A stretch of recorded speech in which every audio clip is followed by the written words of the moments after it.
말씀 속에 나의 인생의 뿌리를 깊이 내린 자리 되어서 하나님께서 날마다 주시는 생명의 양식으로 공급받아 힘을 얻고 성령께서 원하시는 기쁜 아름다운 열매들을 풍성하게 맺히는 복 갖게 해주시기를 바랍니다.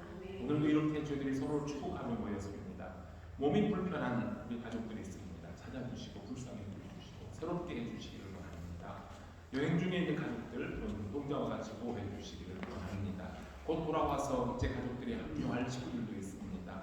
하나님 어디에 있든지 떨어져 있을 때에도 주를 사랑하며 서로를 기억하고 축복하는 아름다운 가정들 다 되게 하여 주시옵소서. 오늘도 저희들이 하나님의 말씀을 펼쳐 읽으며 같이 그 말씀을 묵상합니다. 생명의 양식 우리 속에 오늘도 풍성한 임하는 복된 시간 되게 하여 주시옵소서. 예수 그리스도의 이름으로 기도합니다. 아멘. 하나님 말씀 봅시다. 오늘의 말씀은 시편 23편입니다. 시편 23편 1절부터 6절까지 말씀. 시편 23편 1절로 6절 한 절씩 교독합시다. 여호와는 나의 목자시니 내게 부족함이 없으리로다. 그가 나를 푸른 풀밭에 누이시며 시원한 물가로 인도하시는도다. 내 영혼을 소생시키시고 자기 이름을 위하여 의의 길로 인도하시는도다. 내가 사망의 묻힌다는 골짜기로 다닐지라도 해를 두려워하지 않을 것은 주께서 나와 함께하시리라. 주의 지팡이와 막대기가 나를 안위하시나이다. 주께서 내 원수의 목전에서 내게 상을 차려주시고 기름을 내 머리에 부으셨으니 내 잔이 넘치나이다. 내 평생에 선하심과 인자하심이 반드시 나를 따르리니 내가 여호와의 집에 영원히 생사하리로다. 아멘. 우리가 너무나 잘 아는 시편 23편 다윗의 시입니다. 지난 주간 여러분들께서 이렇게 기도로 응원해 주셔서 더비셔에 있는 크리스찬 컨퍼런스 센터에서 총신 제가 공부했던 총신 신대원 이렇게 동역자들 영국에 있는 대형 총신 가족들이 어린아이들까지 다 포함해서 한 70여 명 조금 넘나요? 그렇게 또 미국에서 오신 총신 동문 선배 목사님 73세 되시대요. 정정하신 목사님이 이영희 목사님이시라고요. 또 부부가 오셔서 말씀을 전해주시고 또 한국에서 서울에서도 또 윤원선 목사님 저랑 종씨 같은 또 파평유시라고 그러시더라고요. 우리 윤씨 목사님이 그분도 또 저희보다는 선배세요. 그분도 이제 60 중반 아마 이제 골든태를 또 앞두고 계신 분들이신데 아무쪼록 두네 분들 부부들이 한국에서 미국에서 오셔서 참 풍성한 말씀으로 또 여러 가지 또 유대 양식으로도 같이 공급하시며 은혜 충만한 시간 하고 돌아왔어요. 저희들만 배불리 먹고 와서 죄송합니다. 그러나 엄마가 배불리 먹으면 애기에게 젖을 풍성해 줄 수 있어요. 그렇죠?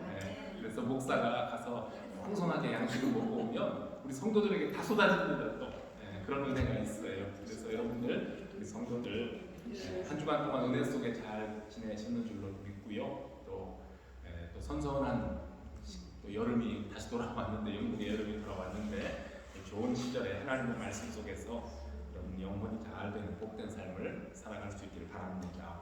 그래서 오늘은 시편 23편 다윗의 시편을 통해 함께 말씀을 나누고자 합니다. 동양, 서양, 옛날, 지금 동서고금을 다 막론하고 사람들은 행복한 삶을 위해서 정말 노력을 많이 기울입니다. 그런데 정말 우리가 살고 있는 지금 시대처럼 행복에 대한 갈증이 난 시대는 또 없었다라고 생각을 합니다. 어떤 모임이나 세미나 슬로건 보면 행복한 가정, 행복한 부부, 행복한 인생, 행복한 연인, 심지어는 이제 우리 행복이라는 말이 교회 안에까지 들어왔어요. 행복한 교회 만들기. 얼마나 행복하지 못하면 교회 생활에 행복한 교회 만들기 부부가 나왔는지는 우리가 상상을 해봅니다. 얼마 전에도 그런 말씀 속에서 교회가 세상에 존재하는 목적은 우리의 행복을 추구하기 위함이 아니라 뭐라고 그랬습니까? 우리의 거룩함을 위해서, 성도의 거룩함을 위해서 교회가 존재한다고 그랬어요. 그럼에도 불구하고 거룩한 삶을 사는 성도들이 행복하게 신앙생활하지 못하니까 행복한 교회 만들기라는 캠페인도 버리는 것 같아요. 그만큼 행복이 참 좋은 거고 중요하다는 거죠. 그래서 또 모든 사람은 자기의 개인의 행복을 추구할 권리가 있고 어느 누구도 그 권리를 침해해서는 안 된다는 행복 추구권이 국가의 헌법에도 명시될 정도입니다. 그만큼 중요합니다. 그런데 행복이란 평안함, 즐거움, 만족감을 이렇게 의미하는 그런 상태를 말하는 겁니다. 그래서 사람들은 모두가 다 만족한 삶을 누리기를, 부족함이 없는 삶을 누리기를 원하지만 그 만족이라는 기준이 사람마다 다 달라요. 그래서 행복의 기준도 마찬가지로 사람마다 다 다르기 마련입니다. 나는 뭐 다른 것 다 필요 없고 건강만 회복되면 더 없는 행복한 인생을 살 수 있겠다고 말하는 분이 있습니다. 나에게는 돈이 조금만 더 있으면 행복하게 살 수 있을 거라고 생각하는 사람들도 있습니다. 햄버거 한 쪽 받아들고도요, 행복한 미소를 지으면서 천하를 얻은 것처럼 만족을 느끼며 즐거워하는 사람들이 있는가 하면 왕들이 먹는 아주 그냥 상다리가 휘어질 진수성찬을 앞에 두고도 내 입에 많은 음식이 없다고 얼굴을 찡그리며 초조하는 참 불행한 인생들도 있습니다. 많이 가지고 있으면서 나는 불행하다라고 하는 사람이 있는가 하면 적은 것을 가지고도 행복한 사람이 있습니다. 높이 올라가면 행복할 줄 알았는데 높이 올라가서도 불행하다고 하는가 하면 어떤 사람은 정말 낮은 위치에 있으면서도 행복하게 사는 사람이 있습니다. 자, 그래서 행복이란 결국은 주관적이에요. 나의 만족에서 오는 것이지 외부로부터는 어떤 조건과 또는 환경 때문은 아니라고도 말할 수 있습니다. 결국은 내 마음입니다. 행복은 내가 무엇을 얼마나 가졌느냐 하는 소유의 문제가 아니라 이미 내가 가지고 있는 것, 소유하는 것을 누리면서 감사하는 마음을 가지고 사느냐, 그렇지 못하느냐에 달린 마음의 문제라는 것을 사람들이 알아요. 모르는 것도 아닙니다. 그런데 아는 것과 실제로 사는 삶의 태도 언제나 일치하는 것은 아닙니다. 자, 혹시 나는 남들만큼 가진 것이 없어서 불행해요 라고 하는 분 우리 교우들 중에 있습니다. 가진 것으로, 내가 가진 것으로 행복하다, 불행하다 이렇게 기준을 두려고 한다면 사실은 저와 여러분은 이미 행복한 사람의 무리 속에 들어있고도 남는다는 것을 하나의 그 예화 글을 통해서 금방 알아볼 수 있는데요. 여러분들도 아마 읽어본 책일 수도 있습니다만 환경학자였던 도넬람 메도스라는 분이 쓴 에세이예요. 인터넷 이메일을 통해 사람들에게 이렇게 나누었던 그분의 글인데 이것이 사람들을 통해 인터넷을 통해서 퍼지고 사람들에게 아주 인기를 끌게 되자 2002년도에 일본의 이케다 가요코라는 분이 이 글을 모아서 편집을 했습니다. 그래서 2002년도에 예쁜 그림도 함께 추가를 해서 책을 하나를 냈는데요. 아동들을 위한 책으로 예쁜 그림과 함께 세계가 만일 100명의 마을이라면 이런 책이에요. 세계가 만일 100명의 마을이라면 If the world were a village of 100 people 이런 거죠. 이런 책인데요. 지금 전 세계에 2002년도에 쓴 책이니까요. 2002년도 전 세계 63억의 인구가 살고 있는데 만일 그것을 100명이 사는 마을로 축소시켜서 본다면 그런 생각으로부터 시작된 그림입니다. 100명이 사는 마을로 축소해서 본다면 어떤 일이 세상에서 벌어지고 있을까? 라는 궁금증에서 출발한 이야기인데요. 그 중에 몇 가지만 한번 들어봅시다. 마을에 사는 사람들 100명 중에 20명은 영양실조예요. 그리고 1명은 굶어 죽기 직전인데 15명은 비만인 거예요. 비만. 이 마을 전체 재산의 59%를 6명이 소유하고 있고 그 사람들은 모두 다 미국 사람들입니다.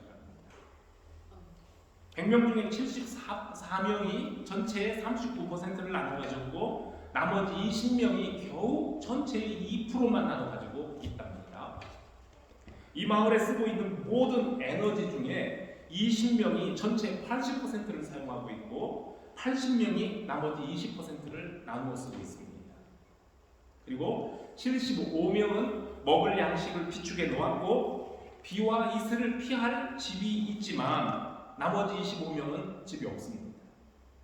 17명, 17명은 깨끗하고 안전한 물을 마실 수가 없습니다. 은행에 예금이 있고 지갑에 돈이 들어있고 집안 어딘가에 잔돈이 굴러다니고 있는 사람, 그 사람은 그 마을에서 가장 부유한 8명 안에 드는 사람이라고 합니다.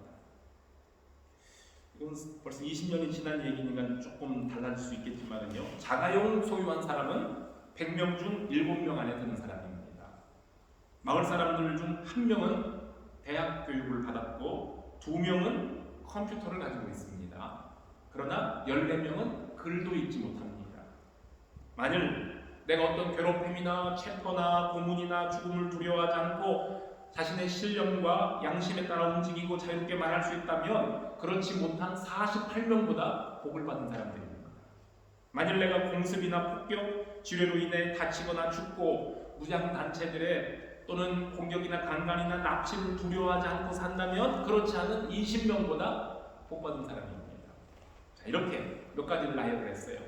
이렇게 축소된 우리들의 세계를 본다면 내가 얼마나 복된 삶을 살고 있는지 확인할 수 있다는 것이 이 책이 세상 사람들에게 주고자 하는 메시지였어요. 자, 이 책 속에서 나열되고 있는 항목을 따라가다 보면 여러분 행복합니까? 안 행복합니까? 저는 무지하게 행복한 사람에 속하게 되어 있더라고요. 나보다도 돈도 없고 배운 것도 없어서 지구 저편에서 굶어 죽어가고 있는 사람들이 있고 언제 떨어질지 모르는 폭격의 두려움에 떨고 있는 사람들이 있는데 비해 나는 절대적인 행복을 누리고 있는 사람이라고 볼 수 있습니다. 그럼에도 불구하고 내가 이미 가지고 누리고 있는 것들에 대하여 감사할 줄 모르고 자주 불평하고 있음에 부끄러워집니다. 자, 행복은 그것을 잡으려고 막 길을 쓰고 쫓아가는 것이 아니라 지금 나에게 주어진 것을 누리는 겁니다. 정말 행복한 것은, 행복한 사람은 이미 가진 것, 지금의 형편을 누리는 마음을 가진 사람입니다. 하나님께서 우리 그리스도인들에게 특별히 주신 은혜가 있다면 그것은 현재 내가 가지고 있는 것과 나의 상황을 즐길 수 있는 안목을 주셨다는 점입니다. 그래서 나는 하나님께로부터 많은 것을 받았다고 여기며 살아가는 그리스도인은 어떤 형편에서도 감사할 수 있고 행복할 수가 있습니다. 누가 이런 고백을 성경에서 했습니까? 사도 바울. 사도 바울이 빌립보서 4장 11, 12절에서 내가 어떤 형편에 처하든지, 그렇죠? 내가 어떤 형편에서든지 자족하는 법을 배웠노니 내가 비천에 처할 줄도 알고 풍부에 처할 줄도 알아서 모든 일에 배부르며 배고픔과 풍부와 궁핍에도 일체의 비결을 배웠노라. 이렇게 고백을 했어요. 어떤 형편에서도 자족할 수 있는 그런 비결을 바울이 어떻게 배웠습니까? 본문에 본인이 고백하는 것처럼 내게 능력 주시는 자, 그분 안에서, 예수 안에서, 즉 예수님과의 관계를 통해서 얻은 능력이라고 고백합니다. 내가 무엇을 얼마나 많이 소유했느냐 하는 것이 만족의 조건이 아니라 지금 내 안에 만군의 주인이신 예수 그리스도께서 계시고 내가 그분 안에서 살고 있느냐, 이것이 관계가 행복의 조건이 된다는 겁니다. 우리가 예배 시작하면서 찬송 불렀죠. 내가 매일 기쁘게 순례의 길 행함은 주의 팔이 나를 안보하니. 그렇죠? 주의 팔이 나를 안보하고 있기 때문에, 성령이 계시네, 성령이 계시네, 성령이 내 안에 계시기 때문에 이건 관계예요. 주님이 나와 함께 계시고 주의 팔이 나를 보호하고 계시기 때문에 주님과의 관계 속에서 행복한 거예요. 그래서 매일 기쁘게 순례의 길을 행할 수 있다고 찬송합니다. 사랑하며 사는 사람들은 행복합니다. 여러분, 나에게 사랑하는 사람이 있고 나를 사랑해주는 사람이 있는 것으로 행복할 수 있습니다.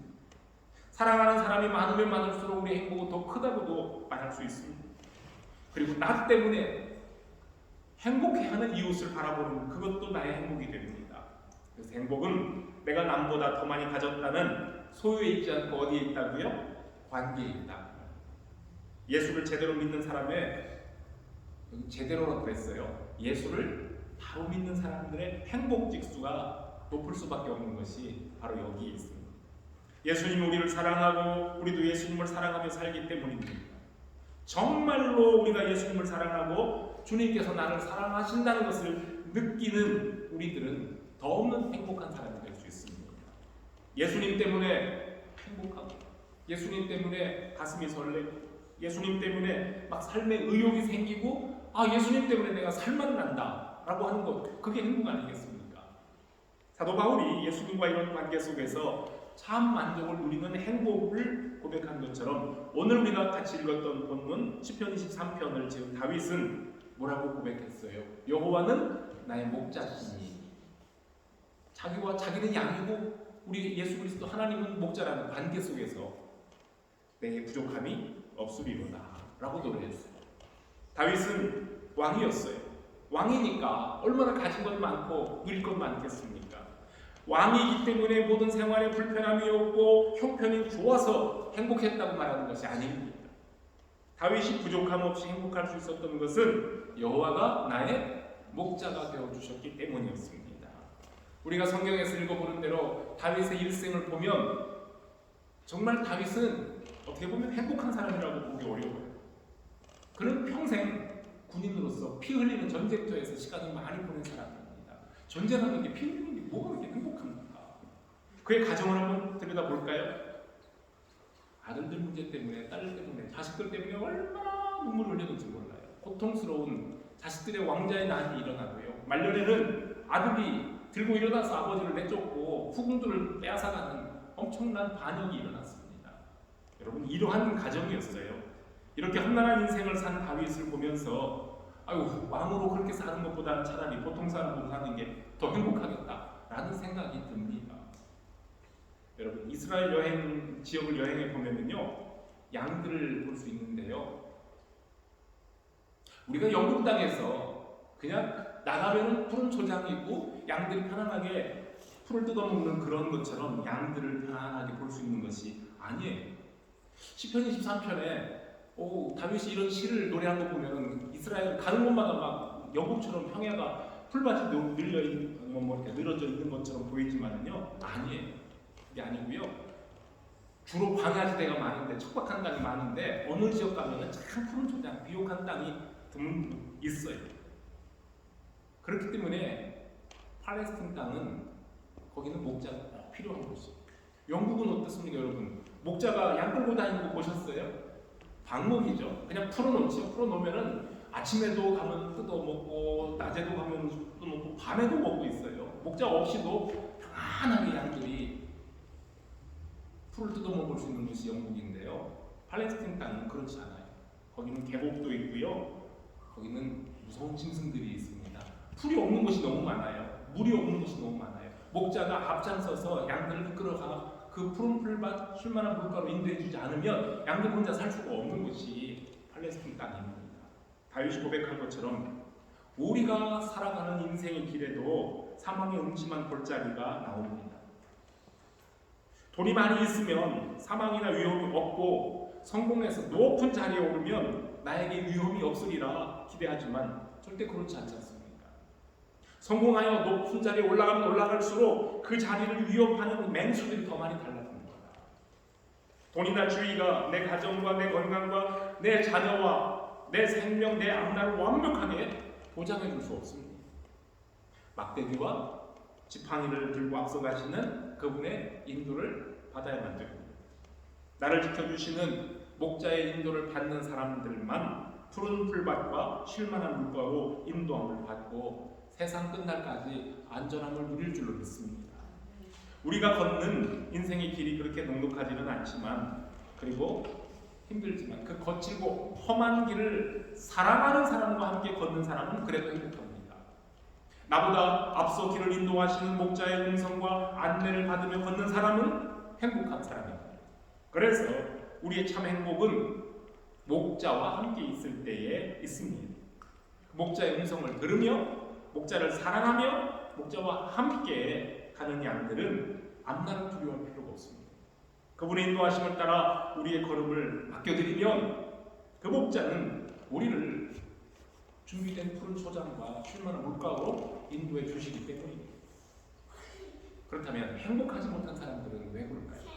그 이유가 무엇인가 살펴보면 목자를 무시하고 살기 때문에, 목자를 없는 것처럼 여기고 살기 때문에, 목자의 인도를 싫어하고 목자의 음성을 듣지 않습니다. 목자의 간섭을 받으려 하지 않습니다. 목자의 보호와 사랑이 싫어서 내 마음대로 살겠습니다 탈선해버리고 하나님이 없는, 목자가 없는 세상으로 나아가버리기 때문입니다. 오늘의 많은 사람들에게, 현대인들에게는요, 새로운 정보와 새로운 지식이 나의 목자가 되고 있습니다. 새로운 지식과 정보를 남보다 빨리 더 많이 가져야 남보다 앞서고 삶의 부족함이 없다고 굳게 믿습니다. 그래서 그런 신념이 현대인들에게는 신앙처럼 되어 있습니다. 그래서 사람들은 이렇게 말합니다. 컴퓨터는 나의 목자십니다. 내가 부족함이 없습니다. 새로운 정보와 지식이 나의 길을 보장해 주시며 나를 평탄한 길로 인도하시리로다. 이렇게 고백하며 삽니다. 어떤 이는 뭐니 해도 머니가 나의 목자시니 내가 부족함이 없으리로다. 그가 나를 포근한 침대와 폭신한 소파에 누워주시고 쉴만한 레저센터와 쉴만한 레저타운으로 인도하시는도다. 그러고 고백하고 삽니다. 돈을 인생 최고의 목자로 삼아서 따라가고 있습니다. 그러나 그렇지 않습니다. 여러분, 돈과 지식은 우리를 편리하게 해주고 우리의 건강을 지켜주고 우리의 수명을 연장시키는데 잠시 도움은 될 수 있을지 몰라도 우리를 영원한 길로 인도할 수는 없습니다. 그 지식과 그 정보와 돈이 내 생명, 내 영혼을 보장하거나 나를 대신해 줄 수는 없습니다. 그러나 예수 그리스도는 우리의 참 목자이십니다. 우리를 위해 죽어서 자신의 목숨을 버려주셨던 선한 목자입니다. 나를 위해 누군가 대신 죽어줄 사람이 있다면 그 사람보다 행복하고 든든한 사람이 있겠습니까? 여러분 혹시 그런 사람 있습니까? 나 대신 죽어줄 사람 있습니까? 괜히 우리 집사람 아내가 부담스러워하고 자식들이 부담스러워하겠죠? 우리 교우들도 부담스러워하실라나요? 여러분, 그래도 우리 부모님이나 내 아내 남편이 나를 대신해서 죽어줄 수 있는 사람 아니겠습니까? 그렇죠? 아닌가요? 이번에 소련에 강사로 오신 그 목사님 중에 윤원선 목사님이 간증을 하셨어요. 그분이 너무 피곤해서, 집회 다니시다가 너무 피곤해서 피로를 풀기 위해 누군가 주신 그 침을 맞았대요. 급성 C형 간염에 걸려버렸는데 그것이 간 경화가 됐다고 그랬어요. 간 경화로 발전돼서 목숨이 위태하게 됐어요. 그럴 때에 그분에게 두 건강한 아들들이 있는데 아들들이 서로 아빠 내 간 떼어가는 거야 그렇게 했다고. 그래서 결국은 아들의 간을 이식받아서 목사님이 회복이 됐어요. 건강하게. 그래서 지금도 그렇지만은 면역 억제제를 늘 복용하시면서 그렇게 살아야 됩니다. 저희 어머니도 간 이식을 받았던 분이고 제 남동생 중에 하나도 간 이식을 받은 사람이라 그 사정으로 압니다. 아버지를 위해 자기 생명과도 같은 장기를 내놓은 아들이 있는 분, 여러분 그분 참 든든한 목사님 아니십니까? 그렇죠? 저는 감사하고 찬송해 하나님께. 내 딸들에게 간 좀 떼주어라고 하지 않아도 되도록 하나님께서 나를 지켜 보호하고 계시니 얼마나 감사한 일입니까? 그렇지 않습니까? 그런데 여러분, 나를 위해서 대신 죽어줄 수 있는 사람이 있는 것처럼 사도 바울과 다윗에게는 그러한 곁에 그런 사람들이 진짜 있었어요. 바울은 브리스길라와 아굴라 부부를 가리켜서 뭐라고 칭찬했습니까? 그들은 내 목숨을 위하여 자기 목이라도 내어놓은 사람들이라고 칭찬해 줍니다. 다윗은 뭐라고 했냐면요, 블레셋과의 전투가 벌어졌을 때에 자기의 고향 땅 베들레헴이 적진에 이렇게 들어가 버렸어요. 고향이 가고 싶지만 못 들어가요. 그럴 때 다윗이 그랬어요. 아마 이렇게 뭐라 그럴까요? 혼자 중얼거리는지도 모르겠습니다. 누가 저 베들레헴 성문 곁에 있는 우물에 가서 나를 위해 물을 길어다 줄 수 있을까? 그랬더니 다윗을 따라다니는 신복들 중에 세 용사가 목숨을 걸고 베들레헴으로 쳐들어갔습니다. 특공대로 들어가서 샘물을 길어왔습니다. 정말로 길어왔습니다. 이것처럼 무모한 짓이 어디 있습니까? 물 한 모금 먹겠다고 세 용사가 목숨 걸고 베들레헴으로 들어갔습니다. 다윗이 그 신복들이 가져온 그 물을 받아들고는 이 물은 내가 마신 물 아니다. 이건 물이 아니다. 자기들의 생명을 돌아보지 않고 나에게 가져다 준 그들의 피다 그랬어. 피. 내가 이 피 같은 물을 어떻게 마실 수 있겠느냐 하고는 그것은 하나님께 부어드렸어요. 오히려 하나님께 바쳤어요. 여러분, 이처럼 놀라운 차원의 인간 관계를 가지고 살면서 또한 예수 그리스도 안에서 사랑을 누리며 살고 있던 바울은 내게 능력 주시는 자 안에서 내가 모든 상황들 속에서도 자족하는 비결을 배웠다고 고백할 수가 있었고요. 오늘 노래를 부른 시편 23편의 다윗은 여호와가 나를 먹게 하시니 내가 부족함이 없다. 나는 만족합니다. 라고 찬송을 합니다. 바울의 능력이 되시고 다윗의 목자가 되신 예수께서 여러분, 저와 여러분의 목자와 능력이 되시니 얼마나 든든하고 행복합니까? 오늘 본문 5절에서 다윗은 내 잔이 넘치나이다 라고 노래합니다. 지금 하나님께서 나를 괴롭히고 나를 힘들게 했던 원수들이 보는 앞에서 상을 막 그냥 뻑적지근하게 차려놓으시고요, 그 잔치상에 나를 초대해서 제일 좋은 자리에 앉으시고 그 원수들이 보는 앞에서 내 잔을 포도주를 부어주시는데요, 얼마나 넉넉하게 부어주시는지 내 잔이 철철 흘러 넘치나이다. 이렇게 지금 찬송을 합니다. 하나님께 초대받아 푸짐하게 차려놓으신 식탁에 앉아 주님과 함께 더불어 먹고 마시게 되었으며 교제했으니 나의 참 행복은 바로 여기에 있습니다. 나는 부족함이 없습니다. 이제부터 나의 평생토록 주님의 선하심과 인자하심이 늘 나와 함께 하시니 내가 아버지의 집에 영원토록 함께 살며 주님과 교제하겠습니다. 하나님의 궁정에서 하나님의 자녀로 영원토록 살아갈 것을 생각하니 하나님, 내가 더 이상 바랄 것이 없습니다. 라는 고백, 만족입니다. 여러분, 이게 바로 하나님과의 좋은 관계 속에서 그 하나님과의 관계를 확신하는 사람이 누리는 행복입니다. 이 행복이 저와 여러분들에게도 함께하기를 바랍니다. 한국에서는요, 이렇게 이제 그 점심에 특식을 먹으려고 맛집을 찾아다닐 경우가 있지요. 어느 목사님이 토종닭 요리하는 집에 가신 적이 있답니다. 근데 그 집은 손님이 직접 자기가 잡아 먹을 닭을 딱 선택해서 주인이 그 닭을 요리해 주는 집이랍니다. 주인이 손님을 데리고 닭장 앞으로 갑니다. 그리고는 모이 한 점을 닭장에 탁 던집니다. 그러면 그 닭장 안에 있던 닭들이 막 요란하게 치면서 서로 모이를 먹겠다고 서로 쫓고 날리고 싸우고 그 중에서 제일 힘센 놈이 그래도 많이 먹습니다. 주인은 닭들의 그러한 모습을 다 보여주면서 손님 어떤 닭 드시겠습니까? 라고 물어봅니다. 여러분 같으면 어떤 닭을 고르시겠습니까? 비실비실 구석에서 먹지도 못하고 누워있는 닭 고르시겠습니까? 10중 8구는 제일 팔팔한 녀석 골라서 저거 잡아주세요. 그럴 겁니다. 좁은 닭장에 갇혀서 서로 더 많은 모이를 먹겠다고 아귀다툼하는 닭들은 자신들이 조금 있으면 붙들려 가서 요리감이 될 거라는 것을 모르고 동물적인 본능으로 죽기 직전까지 서로 많이 먹겠다고 싸웁니다. 여러분, 내가 오늘 지금 잘 살아야 행복하다고 생각해서 동물적인 본능으로 살아가는 사람은 영원한 내일에 대해서 잘 몰라요. 오늘 내가 남보다 더 빨리 더 많이 벌고 더 많이 끌어안고 살아야 한다고 생각하면 영원한 내일을 준비할 겨를이 없습니다. 하나님께서 오늘 내게 주신 은혜를 감사하며 그분의 안내를 받아서 영원한 내일을 준비하지 않는다면 우리에게는 진짜 행복이란 없습니다. 예수 그리스도를 모르는 사람들은 내가 지금 누리는 상황이 전부라고 생각하고 그렇게 아기다툼하며 살 수가 있겠지만, 감사하지도 못하겠지만, 그래서 늘 부족한 것이 많고 불만이고 더 갖고 싶은 것이 있어서 편하지 못하겠지만, 현재의 상황에 만족하지 못하고 늘 자신은 불행하다고 생각하겠지만, 더 많은 것을 가지면 행복할 것이라고 생각하는 그것, 더 많은 것을 갖게 되지만 또 부족해서 더 많은 것을 달라고 불평하는 그것은 행복이 아니라 불행이다.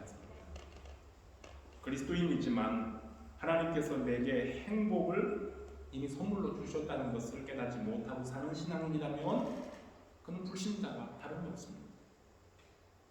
우리의 참 목자이신 예수 그리스도와의 친밀한 교제, 그리고 주께서 나에게 주신 이웃들과의 따뜻한 사랑, 바로 여기에 우리의 참 행복이 있습니다. 그래서 성도 여러분, 오늘 시편 23편을 같이 묵상하시며 오늘도 하나님께서 나에게 넘치도록 부어주시는 은혜의 잔, 사랑의 잔을 들고 하나님을 찬송하며 흘러넘치는 그 잔을 사랑하는 내 가족들과 나의 이웃들과 나누는 여유로운 믿음의 사람들로 살아가시는 진정한 행복자들이 되시길 주님의 이름으로 축복합니다. 같이 기도하겠습니다. 하나님 아버지, 참 감사합니다. 오늘도 저희들이 주님 말씀 앞에 우리의 마음을 열고 귀를 열고 주님의 말씀 앞에 우리 문을 조아립니다.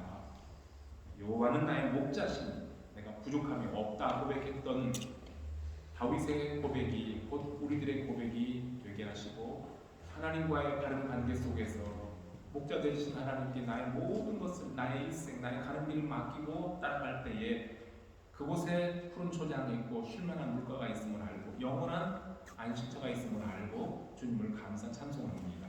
오늘 나에게 주신 은혜로 인하여 나는 참 감사합니다. 영원토록 주님을 찬송하며 주님과 교제하면서 주님이 주시는 진정한 기쁨 누리고 행복한 삶을 사는 복된 자녀들 되게 하여 주시옵소서. 감사를 드립니다. 예수님의 이름으로 기도합니다. 아멘. 함께 일어나셔서